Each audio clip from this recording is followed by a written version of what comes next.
Mendoan menyatu dalam doa dan renungan dari Katedral Purwokerto 5 Maret 2021 bersama saya Romo Parjono.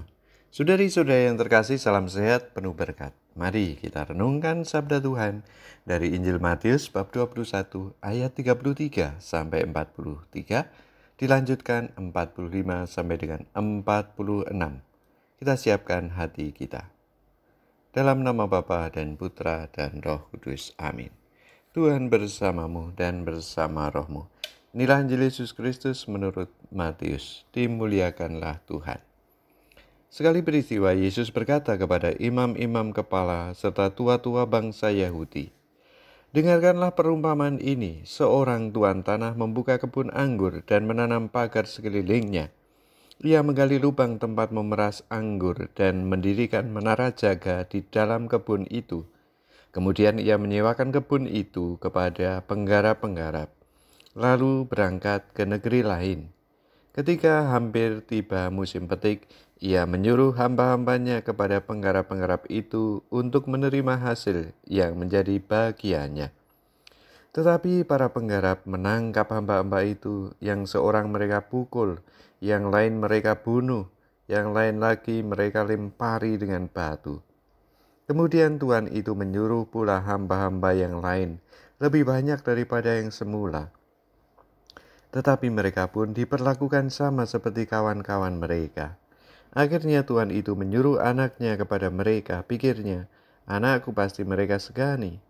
Tetapi ketika para penggarap melihat anak itu, mereka berkata seorang kepada yang lain, "Ia adalah ahli waris, mari kita bunuh dia supaya warisannya menjadi milik kita." Maka mereka menangkap dia dan melemparkannya ke luar kebun anggur itu, lalu membunuhnya. Maka apabila tuan kebun itu datang, apakah yang akan dilakukannya dengan penggarap-penggarap itu? Kata imam-imam kepala dan tua-tua itu kepada Yesus, "Ia akan membinasakan orang-orang jahat itu, dan kebun anggurnya akan disewakannya kepada penggarap-penggarap lain yang akan menyerahkan hasil kepadanya pada waktunya." Kata Yesus kepada mereka, "Belum pernahkah kamu baca dalam kitab suci, batu yang dibuang oleh tukang bangunan telah menjadi batu penjuru? Hal itu terjadi dari pihak Tuhan, suatu perbuatan ajaib di mata kita. Sebab itu aku berkata kepadamu, kerajaan Allah akan diambil daripadamu dan akan diberikan kepada suatu bangsa yang akan menghasilkan buah kerajaan itu." Mendengar perumpamaan Yesus itu, imam-imam kepala dan orang-orang Farisi mengerti bahwa merekalah yang dimaksudkannya. Maka mereka berusaha menangkap dia, tetapi mereka takut kepada orang banyak, karena orang banyak itu menganggap Yesus nabi. Demikianlah Injil Tuhan. Terpujilah Kristus. Ia adalah ahli waris. Mari kita bunuh dia, supaya warisannya menjadi milik kita. Itulah teriakan dan kata-kata dari para penggarap kebun anggur Tuhan. Penggarap itu bukan pemilik. Pemilik adalah tuan tanah.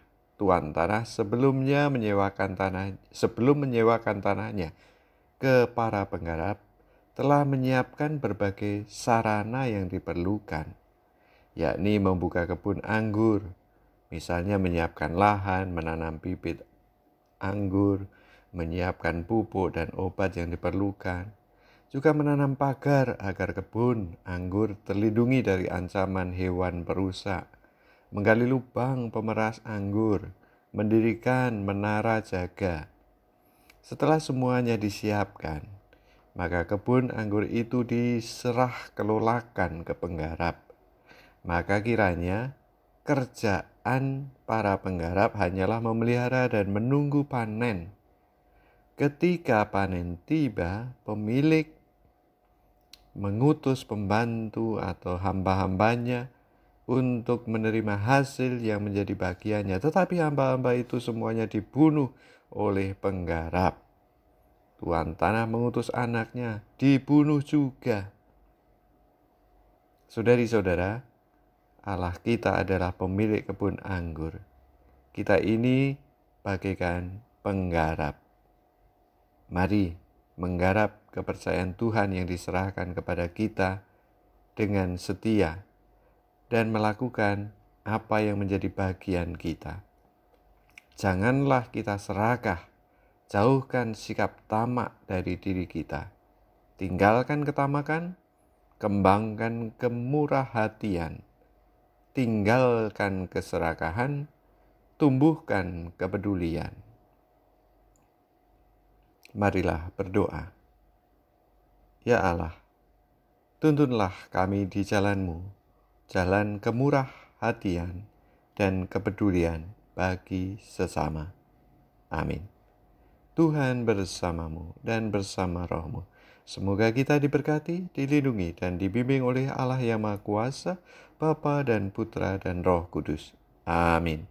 Selamat beraktivitas, Tuhan memberkati. Salam mendoan.